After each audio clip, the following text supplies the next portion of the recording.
So today I want to congratulate President-elect Joe Biden. The President-elect is no stranger to the Senate. He's devoted himself to public service for many years.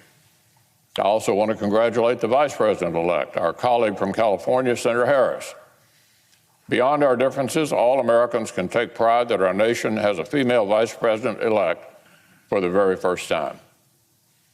I look forward to finishing out the next 36 days strong with President Trump.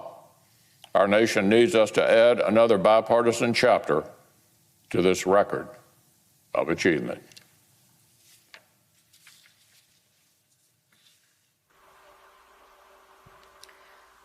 Significant news there from the floor of the Senate, with Senate Majority Leader, top Republican Mitch McConnell, acknowledging President-elect Joe Biden as the president-elect, saying that the Electoral College has spoken.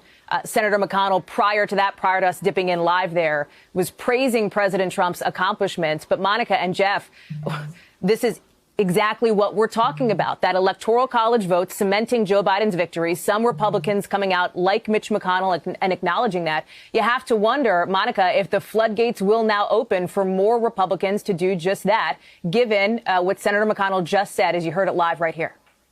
It's a remarkable moment, Hallie. Absolutely. Many Republicans were waiting for the Senate Majority Leader essentially to give the green light and give them cover in terms of acknowledging a reality. Privately, they had already accepted, but publicly didn't want to go as far as to do what Mitch McConnell just did, which is to congratulate the President-elect Joe Biden and Vice President-elect Kamala Harris and acknowledge the fact that they are going to be sworn in on January 20th. And President Trump is somebody who will clearly watch this and probably be frustrated, because he was also hoping certain of his allies would continue with this defiance and these baseless claims of voter fraud. It comes, of course, less than 24 hours after the Electoral College vote, which completely formalized Joe Biden's victory. And what's notable here, Hallie, is that for the last couple of weeks, we've heard from the president and some of his top aides who had pointed to December 14th as a critical deadline, as sort of the de facto timeline, something they wanted as a potential point of encouragement. Obviously, that's not what it was. We want to play for you, though, to put into context just how significant their comments are. Listen. Let's remember that the Electoral College, which is our constitutional process, does not vote until December 14th. We have plenty of time to pursue all legal options. The reality is the electors do not vote in each state until December 14th. If the Electoral College does elect President-elect Joe Biden, are you not going to leave this building? Just so you, certainly I will. Certainly I will. And you know that.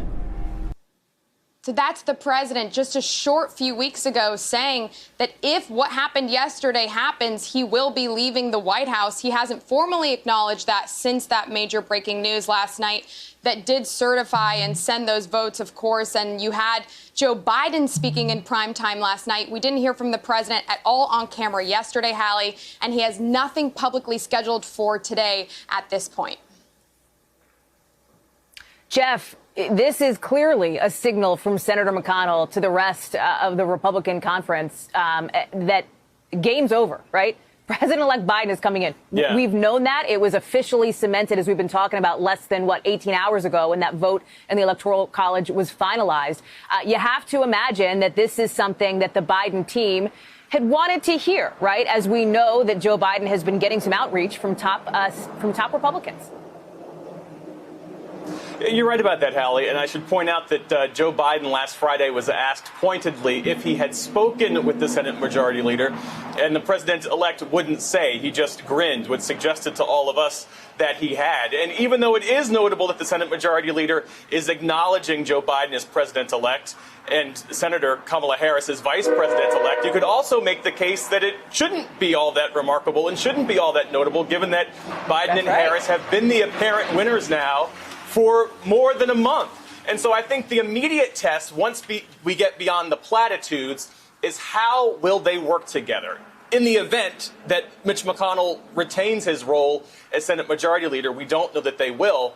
But Joe Biden has called for this Congress to pass a COVID relief now, and then he wants them to do it again after he's sworn in, a more substantive, larger bill. So that is an immediate heavy lift. And so we will have to see the degree to which, if Mitch McConnell retains his leadership, he is willing to work with a Biden administration. That will be the test, not what he says on the Senate floor today, Hallie. Thank you for checking out our YouTube channel. Why don't you subscribe? It's really easy. Just click on that button down there. And for more news from MSNBC, click on any of these videos here for the latest interviews and highlights. You can get more videos from MSNBC with our newsletters. Head over to msnbc.com/newsletters to sign up.